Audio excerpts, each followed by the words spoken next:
Hello दोस्तों, हमारे YouTube channel में आप सभी का स्वागत है। जैसा कि आप सभी को पता है कि कल के दिन बजट में हमें काफ़ी कुछ अनाउंसमेंट्स देखने को मिली है। FY26 के लिए गवर्नमेंट की स्पेंडिंग अलग अलग सेक्टर्स में किस प्रकार से रहने वाली है, इन चीज़ों की अनाउंसमेंट्स हमें देखने को मिली है। अब यहाँ पर हम एक स्पेशल सेक्टर जो कि है शिपिंग सेक्टर, इसके ऊपर डिस्कशन करने वाले हैं। शिपिंग सेक्टर को लेकर क्या कुछ अनाउंसमेंट्स हुए हैं ये हम लोग समझने वाले हैं। गवर्नमेंट जो है इस शिपिंग सेक्टर को किस प्रकार से सपोर्ट करने वाली है ये समझने वाले हैं। एक हिंट मैं आपको पहले ही देना चाहूँगा कि शिपिंग सेक्टर को लेकर दोस्तों गवर्नमेंट के द्वारा लॉन्ग टर्म के लिए काफ़ी कुछ अनाउंसमेंट्स हुए हैं। मतलब लॉन्ग टर्म के लिए शिपिंग सेक्टर के ऊपर गवर्नमेंट की जो फोकस है ये काफ़ी बेहतरीन तरीके से है। ठीक है, ऐसे में जो शिपिंग कंपनीज हैं उनको बढ़िया तरीके से बेनिफिट्स मिल सकते हैं आगे चलकर। ठीक है, चलो अब यहाँ पर हम डिस्कस करते हैं सभी न्यूज को।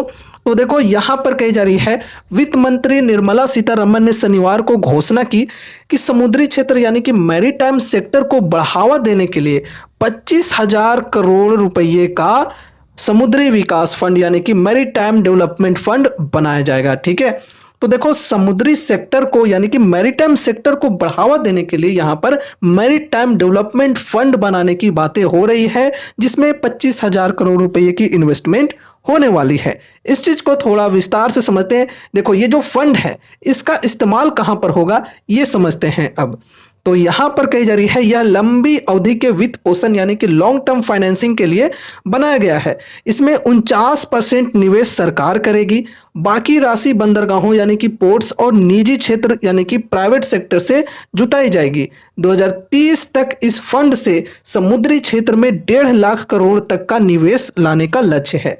देखो गवर्नमेंट का जो टारगेट है ये काफ़ी बढ़िया है। जो अभी हमने मैरीटाइम फंड का जिक्र किया, इस फंड से सरकार जो है ये मैरीटाइम सेक्टर में 1.5 लाख करोड़ तक का निवेश लाने का लक्ष्य बनाया है। ठीक है, काफ़ी अच्छी बात है। आगे बढ़ते हैं, और भी क्या कुछ यहाँ पर अनाउंसमेंट हुए हैं ये समझते हैं। देखो सरकार के बड़े ऐलान को समझते हैं यहाँ पर, जो कि लॉन्ग टर्म के लिए देखो 10 साल के लिए शिप निर्माण यानी कि शिप बिल्डिंग में इस्तेमाल होने वाले उपकरणों पर कस्टम ड्यूटी छूट जारी रहेगी। ठीक है, तो देखो दोस्तों शिप बिल्डिंग में जो भी इक्विपमेंट्स इस्तेमाल होते हैं उनके अंदर कस्टम ड्यूटी की जो छूट है ये जारी रहेगी। काफ़ी अच्छी बात है। इसके माध्यम से जो भी कंपनीज शिप बिल्डिंग के अंदर काम करते हैं, जो कंपनीज शिप बिल्डिंग से रिलेटेड इक्विपमेंट्स बनाते हैं, उनको बढ़िया तरीके से बेनिफिट्स मिल सकते हैं। और ये देखो 10 साल के लिए यहाँ पर बताई जा रही है। भारतीय शिपयार्ड को मजबूत करने के लिए ship building financial assistance policy यानी कि SBFAP 2.0 को नया रूप दिया जाएगा। अच्छी बात है, इससे भी जो शिप बिल्डिंग कंपनीज हैं इनको बेनिफिट्स मिलेंगे। फिर यहाँ पर शिप ब्रेकिंग यानी कि पुराने जहाज़ों को रिसाइकलिंग की प्रोसेस को शिप ब्रेकिंग कही जाती है।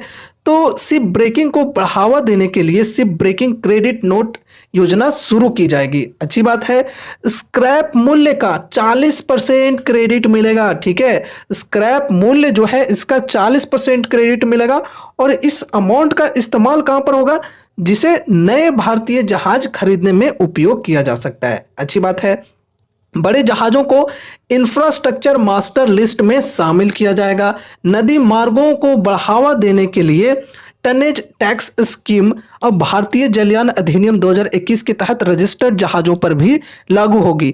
शिप बिल्डिंग क्लस्टर बनाए जाएंगे जिससे नई तकनीक, कौशल विकास और आधारभूत संरचना को बढ़ावा मिलेगा। ठीक है, तो यहाँ पर कुल मिलाकर अगर हम बात करें शिपिंग सेक्टर के ऊपर, तो गवर्नमेंट की जो फोकस है ये काफ़ी अच्छी तरह से देखने को मिल रही है।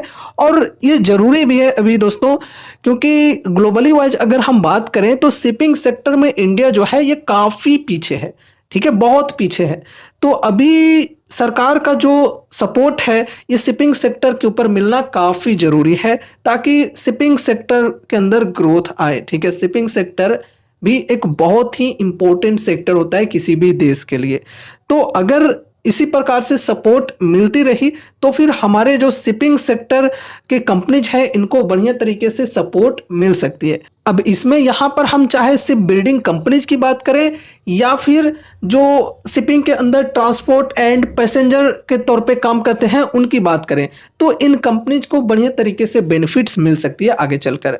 एंड यही अनाउंसमेंट के बाद हमें बजट के दिन शिपिंग शेयरों में अच्छी खासी तेज़ी देखने को मिली थी। लाइक यहाँ पर SCI, जी शिपिंग, फिर KMEW, Mazagaon dock, GRSC, Cochin shipyard, इन सभी के अंदर अच्छी खासी तेज़ी देखने को मिली थी। लेकिन सिर्फ बिल्डिंग में अगर हम Mazagaon dock, Cochin shipyard and GRSC की स्पेशली बात करें तो ये जो स्टॉक्स हैं ये नेगेटिव में क्लोजिंग दिए थे। क्यों?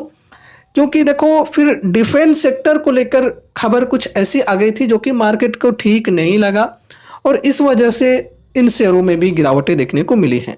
क्योंकि ये जो कंपनीज है ये तो पैसेंजर शिप्स वगैरह बनाते ही हैं, साथ ही साथ डिफेंस सेक्टर के अंदर भी जो शिप्स होते हैं, सबमरीन्स होते हैं, उनको भी बनाने का काम करती है। ठीक है, अब देखो डिफेंस सेक्टर के ऊपर हमने ऑलरेडी कल के वीडियो में डिस्कस किया था कि डिफेंस सेक्टर को लेकर क्या कुछ अनाउंसमेंट्स हुए हैं।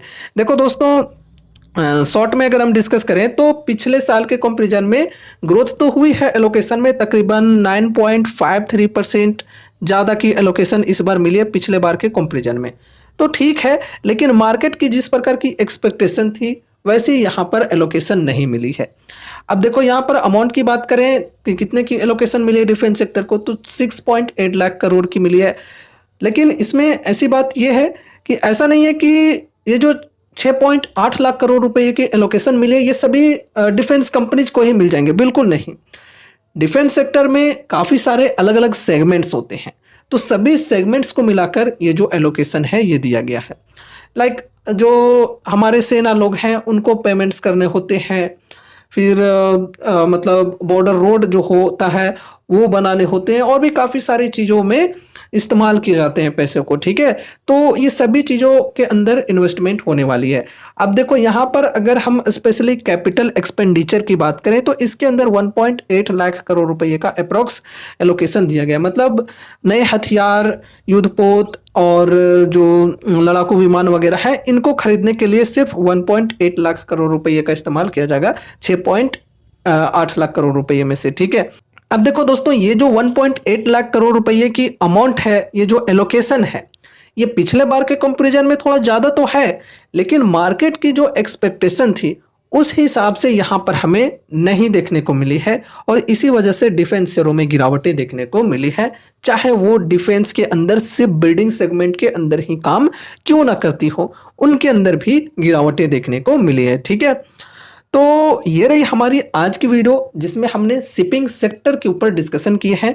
देखो दोस्तों, गवर्नमेंट के द्वारा यहाँ पर अनाउंसमेंट काफ़ी कुछ अच्छी तरह से देखने को मिली है शिपिंग सेक्टर को लेकर और इस वजह से शिपिंग कंपनीज के अंदर भी हमें अच्छी तेज़ी देखने को मिली थी उस दिन।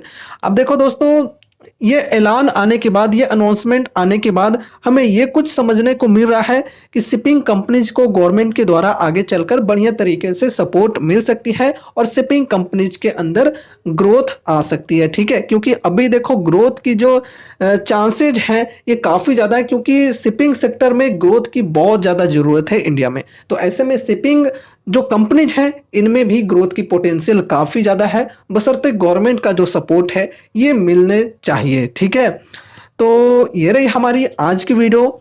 और दोस्तों, एक बहुत ही इंपॉर्टेंट बात कि यहाँ पर हमने जो भी चीज़ों को डिस्कस किया वो सिर्फ और सिर्फ एजुकेशनल पर्पज से किया है, सिर्फ हमने न्यूज़ को यहाँ पर डिस्कस किया है और जो भी शेयरों का हमने यहाँ पर नाम लिया है वो सिर्फ और सिर्फ एग्जाम्पल्स के तौर पे नाम लिया है। ऐसा नहीं है कि आप यहाँ पर जाकर इन्वेस्टमेंट कर दो बिना कुछ सोचे समझे, ऐसी चीज़ें बिल्कुल भी नहीं करनी है। तो कोई भी इन्वेस्टमेंट की अगर आपको इच्छा लगती है तो आपको अपने तरफ से स्टडी एंड एनालिसिस करनी जरूरी है। अगर आपके फाइनेंशियल एडवाइजर्स हैं तो उनसे एक बार कंसल्ट जरूर से करना है कोई भी इन्वेस्टमेंट रिलेटेड डिसीजंस लेने से पहले।